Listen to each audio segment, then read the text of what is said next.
Dhe brenda 60 ditëve, qytetarët do e vorejnë ndryshimin. Do e pastrojmë cep më cep. Paralelisht, bëjmë zgjidhje sistematike.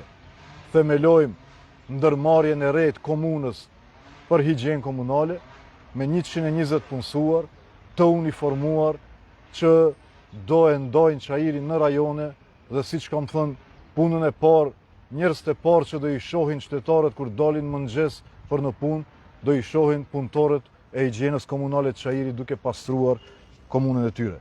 Por ajo që është më e rëndësishme, thash, shtab krize që do nis pastrimin masiv në ditët e para të mandatit. Më tej realizojmë projektin Rrugë pa gropa. Për 60 ditë vendosim një plan ambicioz për mbulimin e të gjitha gropave që paraqesin rrezik për automjetët dhe sigurinë. Në shëtitjet e mia të mëngjesit në ora 5:30 kam evidentuar qindra të tilla që mund të rregullohen shpejt dhe lehtë, në mënyrë që lëvizja në për rrugë të jetë më e sigurt, ndërsa automjetet ruhen.